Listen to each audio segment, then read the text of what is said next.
नमस्कार, the wire में आपका स्वागत है। मैं हूं आरफा खानम शेरवानी। आज का कार्यक्रम करने के लिए मेरे पास कम से कम टॉप 5 सब्जेक्ट्स थे, 5 विषय थे जिन पर मैं बहस कर सकती थी, उनका आकलन कर सकती थी।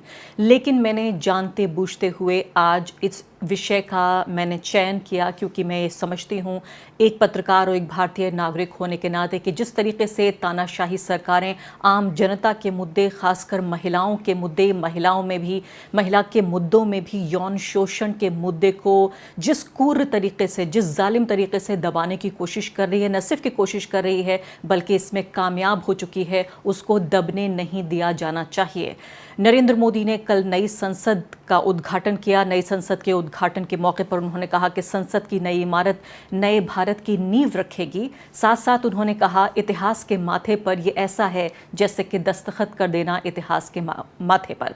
बड़े ही शायराना अंदाज में वो ऐसी बातें कह रहे थे कि वाकई जैसे कि इतिहास में एक ईंट रख रहे हों, एक नींव की ईंट रख रहे हों। ये बात सच है कि एक नई इमारत मिली और ये एक नया इतिहास भी था। ये अलग बात है कि वो पूरे जो इमारत, जो कि जिस तरह के संविधान हम लोग अपने आप को हम तोहफे में देते हैं, इसी तरह से इमारत भी हम भारत के लोग इस इमारत को भी अपने आप को तोहफे में देते हैं। जैसे संविधान को हम भारत के लोग, वी द पीपल, अब वी द पीपल से मी द पीपल हो गया है। सिर्फ एक व्यक्ति ही इस पूरे जो भारत है, पूरा जो लोकतंत्र है, 140 करोड़ लोगों का एक तरह से एक सिनोनिम बन चुका है। तो अब मैं आगे आपसे बात कही थी कि जिस तरीके से, जिस क्रूर तरीके से महिला पहलवानों के प्रदर्शन को दबाया गया, 700 से ज़्यादा लोगों को जिस तरह से हिरासत में लिया गया, 7 घंटे से भी कम भीतर में के भीतर उन लोगों के खिलाफ एफआईआर दर्ज की गई। और अभी भी आज समझिए, आपके आज के दिन ये पता नहीं है कि विनेश फोगाट कहाँ हैं, उनकी बहन संगीता फोगाट कहाँ हैं, इसके अलावा बजरंग पुनिया कहाँ हैं। इतने सारे पत्रकार जो कवर कर रहे थे, उनमें से बहुत सारे लोग पता नहीं है इस वक्त वो कहाँ हैं। यानी कि मैं ये कहती हूँ या तो पुलिस के डर से या जो भी उनकी वजह है, अभी आज की तारीख में पता नहीं है कि ये पहलवान कहाँ हैं आखिर। इनको घंटों तक हिरासत में रखने के बाद, इनके ऊपर गंभीर चार्जेस लगाने के बाद फिर इनको रिलीज़ किया गया। मैं आपको ये भी बताऊंगी कि दिल्ली पुलिस ने अपनी एफआईआर में किस किस तरह की बातें कही हैं और वाकई ये तकलीफ के साथ साथ हास्यास्पद है जो ये किया गया। लेकिन उससे पहले नरेंद्र मोदी ने कहा है कि ये उभरते और नए भारत की तस्वीर है। ये संसद भवन को उन्होंने कहा कि ये नए भारत की तस्वीर है। आप एक तरफ नए भारत की तस्वीर देखिए और दूसरी तरफ इस व्यक्ति को आप देखिए, तीसरी तरफ आप ये तस्वीर भी देखिए। ये नए भारत की तस्वीर में क्या ये बृजभूषण शरण सिंह आता है, या फिर इस नए भारत में आम नागरिकों के अधिकार आते हैं, आम नागरिकों की शिकायतें आती हैं। वो आम नागरिक जो महिलाएं हैं, महिलाओं के साथ पहलवान हैं, उन लोगों के साथ यौन शोषण की उन्होंने शिकायतें की हैं। अब से नहीं, 10 साल पुरानी शिकायतें हैं। इस व्यक्ति को देखिए, मुस्कुराता हुआ चेहरा, साफ शफाफ, बिल्कुल ऐसा कुर्ता इसने पहना हुआ है, बेदाग कुर्ता। उसके चेहरे पे ना कोई ज़रा सी भी शिकन है, ना उसके चेहरे पे कोई शिकायत है, ना ज़रा सा उसके चेहरे पे गम है। और दूसरी तरफ आप ये देखिए, जूतों के नीचे दबी हुई वो पहलवान जो कि दुनिया भर में जाके कुश्ती लड़के और हमारे लिए बड़े से बड़े ओलंपिक मेडल्स लेकर आई हैं, देश में भी और देश के बाहर भी जाकर उन्होंने भारतवासियों का सीना चौड़ा किया है, गर्व से हमारा सर ऊंचा किया है। और ये व्यक्ति जिसके खिलाफ एफआईआर सुप्रीम कोर्ट की आदेश के बाद दर्ज की गई, खुला घूम रहा है इस नई संसद में। नई सियासत, नए भारत के नए नेता, जो एक गुंडागर्दी की एक जो नई तस्वीर उभर कर सामने आ रही है, महिला विरोधी ये तस्वीर जो सामने आ रही है, उसका एक जीता जागता नमूना ये व्यक्ति नज़र आ रहा है। और सीधे तौर पर इस व्यक्ति को आज ये कहना पूरे तरीके से ठीक होगा कि इसको सत्ता का सानिध्य नहीं बल्कि पूरे तरीके से सत्ता का संरक्षण मिला हुआ है। कितने शर्म और अफसोस की बात है ये कि इस नई संसद में, जिसको नए भारत की तस्वीर कहा गया, इतिहास के और सभ्यता के माथे पर एक दस्तखत कहा गया, इसको कहा गया कि ये नए भारत की नींव रख रही है। ये सब कुछ सभ्यता का इतिहास तो ये दिखाएगी ही ये इमारत, इसके अलावा भविष्य की तमाम उम्मीदें और सपने दिखाएगी। ये उम्मीदें, ये सपने होने जा रहे हैं जिसको नरेंद्र मोदी ने एक लंबा चौड़ा भाषण देके ये इस पूरे संसद की जो पूरे इनॉग्रेशन को, उसके उद्घाटन को सिर्फ अपने बारे में मी my self, I me my self करके पूरे उन्होंने एक पूरी जो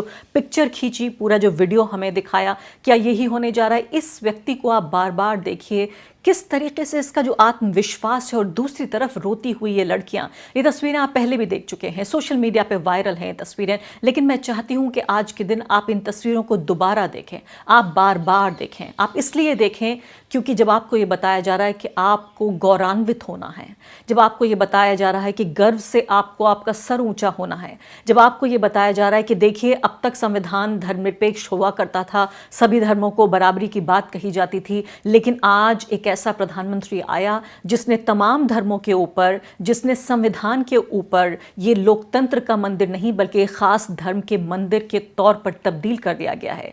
एक धर्म की सर्वोच्चता स्थापित करने की जो ये साजिश और ये जो कोशिश है इस नई बिल्डिंग के पूरे उद्घाटन के मौके पर, ये सिर्फ आपको बेवकूफ़ बनाने की एक कोशिश है ताकि आप ये भूल जाएं कि चलिए मेरे धर्म का गौरव हो रहा है, ये वैदिक काल वापस आ गया है, पौराणिक काल वापस आ गया है, ये चोला वंश और इसके अलावा तमाम तरह के मौर्य वंश, इन तमाम जो शब्दों का जाल है इसमें आपको उलझाकर ये न समझने सोचने दिया जाए कि विनेश फोगाट, उसकी बहन संगीता फोगाट, बजरंग पुनिया और वो 7 लड़कियां जिनमें एक माइनर भी शामिल है, जिन्होंने शिकायत दर्ज की है इस व्यक्ति के खिलाफ, ये तमाम लोग भी एक ही धर्म के मानने वाले हैं। सबसे ज़्यादा हास्यास्पद यह है कि जब एक धर्म की सर्वोच्चता स्थापित करने की ये जो पूरी कोशिश दिखाई जा रही है और इसके ज़रिए लोगों को बेवकूफ़ बनाया जा रहा है कि आप रोज़गार की बात मत कीजिए, आप महंगाई की बात मत कीजिए, आप रोज़मर्रा के मुद्दों की बात मत कीजिए, सिर्फ गर्व करिए,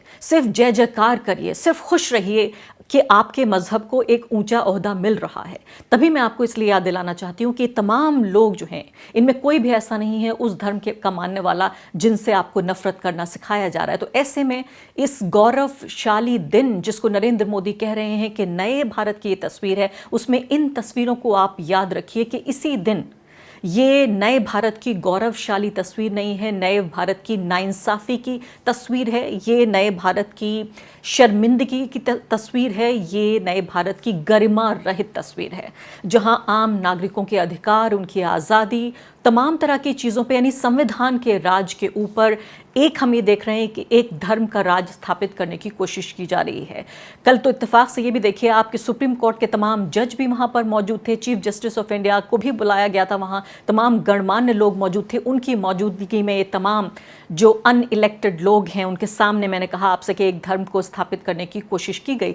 इसलिए भी मैंने आज ये कार्यक्रम किया है, इसके बावजूद भी कि आज पूरे दिन इस मामले पर शांति छाई रही। ये तस्वीरें देखिए आप, सुबह सुबह अतुल वाले हमारे संवाददाता वहाँ पहुँच गए जंतर मंतर, और उन्होंने ये बताया आपको कि किस तरीके से पूरे इलाके को खाली कराया जा चुका है, तंबू उखाड़े जा चुके हैं।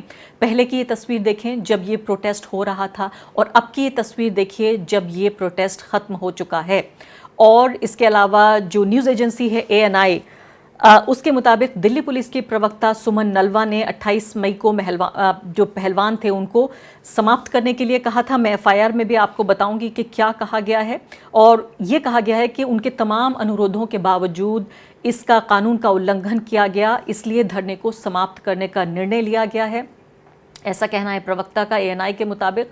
और इसके अलावा एक और आप जो वाक्य है इस पर ध्यान दीजिए, उसमें कहा गया है कि अगर पहलवान भविष्य में फिर से धरने के लिए आवेदन देते हैं तो उन्हें जंतर मंतर के अलावा किसी भी अन्य उपयुक्त स्थान पर अनुमति दी जाएगी, यहाँ उनको अनुमति नहीं दी जाएगी। जंतर मंतर पर ये पहलवान दोबारा आकर नारेबाजी नहीं कर सकते, भाषण नहीं दे सकते, अपना धरना प्रदर्शन नहीं कर सकते जंतर मंतर पर। ये भारत की सरकार कह रही है। जब पुलिस कहती है, पुलिस जिस सरकार के मातहत काम कर रही है, गृह मंत्रालय के तहत, सीधे तौर पर ये सरकार कह रही है कि अब जंतर मंतर पर आपको इजाज़त नहीं होगी। FIR में जिस तरह के शब्दों का इस्तेमाल किया, आप उन्हें भी देख लें कि किस तरह से टॉप डेमोक्रेटिक इंस्टीट्यूशन जब ये हो रहा है उसको इनॉग्रेट करने का काम हो रहा है, यानी कि शीर्ष लोकतांत्रिक संस्था के उद्घाटन का काम चल रहा है। ऐसे में बर्दाश्त नहीं किया जाएगा कि आप कोई भी खलल डालने की कोशिश करें। प्रेस कॉन्फ्रेंस भी की। इसके अलावा जो सीनियर पुलिस ऑफिसर्स थे उन्होंने कहा कि हमने उनको सूचित करने का काम किया कि जब टॉप डेमोक्रेटिक इंस्टीट्यूशन, उच्च लोकतांत्रिक संस्था का उद्घाटन हो रहा है तो इसमें कोई खलल ना डालें। It is a matter of pride and glory for the nation and it's security and respect would not be compromised. ये बहुत ही गौरव की बात है। मैंने फिर भी बार बार आपसे कहा कि बस गर्व करते रहिए, जो भी कुछ हो रहा है भूल जाइए, सिर्फ गर्व करते रहिए। दिल्ली पुलिस भी गर्व कर रही है यहाँ पर। दिल्ली पुलिस कह रही है कि ये बहुत ही गर्व की बात है और ये गौरव की बात है। It is a matter of pride and glory for the nation. राष्ट्र के लिए ये गर्व और गौरव की बात है और इसमें किसी भी तरह से इस दिन की जो सुरक्षा है और जो उसका आदर है, उस पर किसी तरीके से कोई कॉम्प्रोमाइज़ नहीं किया जाएगा। और प्रोटेस्टर्स को बार बार ये बताया गया, बारहा ये किया गया, उनको नोटिफाई किया गया कि जंतर मंतर पर ही वो रहें, आगे ना बढ़ें। 11:30 बजे बजरंग पुनिया, विनेश फोगाट और साक्षी मलिक ने ये अनाउंस किया और नारेबाजी करने लगे और फर्स्ट जो पुलिस का बैरिकेड था वो वहाँ पहुँच गए। एफआईआर ये सब कुछ कह रही है। जब उन्होंने कहा कि the officers deployed there told them through a public announcement, उन्होंने अनाउंसमेंट सिस्टम के जरिए कहा कि किसी भी तरीके का खलल बर्दाश्त नहीं किया जाएगा। दिल्ली पुलिस आगे कहती है कि किसी भी तरह की डिस्टर्बेंस से जो राष्ट्रीय प्रतिष्ठा है उसको नुकसान पहुंचेगा और इसलिए यानी कि ये जो प्रदर्शनकारी जो महिला पहलवान थीं और जो उनके सपोर्टर्स, उनके समर्थक आ रहे थे दिल्ली में एक महिला पंचायत करने के लिए, नागरिकों के पास भी ये मौका होता है जब सरकार एक जश्न मना रही है, एक बड़ा कार्यक्रम कर रही है, क्या सरकार को ही अधिकार है कि वो कार्यक्रम करे? एक लोकतंत्र में मैंने जैसे आपको बताया कि हम भारत के लोग, वी द पीपल नींव हैं इस पूरे लोकतंत्र की, और अगर उन्हें शिकायत है, अगर उन्हें समस्याएं हैं, वो भी इतनी गंभीर समस्या है जिसको लेकर 1 महीने से ज़्यादा वो बैठे हुए हैं यहाँ प्रदर्शन पर, तो उन्हें हक है। और कोई भी चीज़, कोई भी राष्ट्रीय प्रतिष्ठा नागरिक के मसलों से, एक नागरिक का जो अपना अधिकार है या उसकी जो समस्या है उससे ऊपर नहीं है। राष्ट्र की प्रतिष्ठा कोई पेड़ पे बैठी हुई चिड़िया नहीं है जिसको नुकसान पहुंच जाएगा। राष्ट्र की प्रतिष्ठा पे जब नुकसान नहीं पहुंचता, जब इन महिला पहलवानों का शोषण हो रहा था, 1 2 3 4 लोगों के साथ नहीं, कम से कम 7 लड़कियों ने ये शिकायत दर्ज कराई और उससे कहीं ज़्यादा लड़कियां ऐसी हैं जो ऑन रिकॉर्ड नहीं आई। 1 2 3 4 साल नहीं, 10 साल का ये रिकॉर्ड बता रही हैं लड़कियां। जब इनके साथ ये शोषण हुआ तब कोई ग्लोरी, तब कोई गर्व नहीं हो रहा था, तब कोई गौरवान्वित नहीं हो रहे थे, तब कोई राष्ट्रीय प्रतिष्ठा को नुकसान नहीं पहुंच रहा है। सिर्फ एक बिल्डिंग के इनॉग्रेशन, उद्घाटन के मौके पर अगर जाकर वहाँ बाहर जाकर, मैं मान लेती हूँ कि ये लोग वहाँ पहुँच जाते उस बिल्डिंग तक, बाहर नारेबाजी करने लगते, इससे लोकतंत्र कमज़ोर होता या मजबूत होता? आप खुद ही सोचिए इस बात को कि लोकतंत्र का जिसे मंदिर कहा जाता है, उसके बाहर लोकतांत्रिक अधिकारों में की मांग करते हुए, अपने को इंसाफ दिलाने का अनुरोध करते हुए अगर वहाँ 10 20 50 लोग खड़े होकर नारेबाजी करते तो कौन सी राष्ट्रीय प्रतिष्ठा थी जिसको नुकसान पहुँच जाता?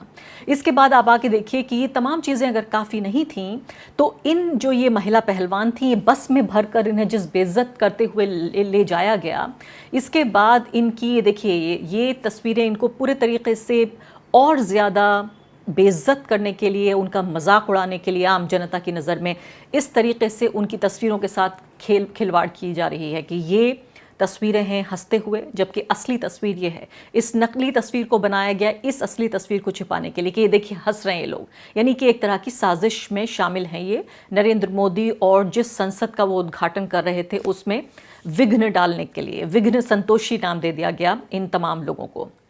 अब आखिरी बात आपसे करती हूँ कि किस तरीके से, अब देखिए बजरंग पुनिया का आप ये पढ़िए, ये बजरंग पुनिया ये कह रहे हैं कि ये आईपीएस ऑफिसर हमें गोली मारने की बात कर रहा है, भाई सामने खड़े हैं, बता कहाँ आना है गोली खाने, कसम है पीठ नहीं दिखाएंगे, सीने पे खाएंगे तेरी गोली, ये ही रह गया है अब हमारे साथ करना है तो यही सही। ये एक भूतपूर्व आईपीएस ऑफिसर हैं, डीजीपी भी रह चुके हैं, उनका ट्वीट आप खुद ही पढ़ लीजिए। मेरे अंदर इतना इस बात को मैं सही नहीं समझती कि इस तरह के शब्दों का इस्तेमाल मैं अपने मुंह से इन शब्दों का इस्तेमाल करूं और आपके सामने पढ़ के सुनाऊं।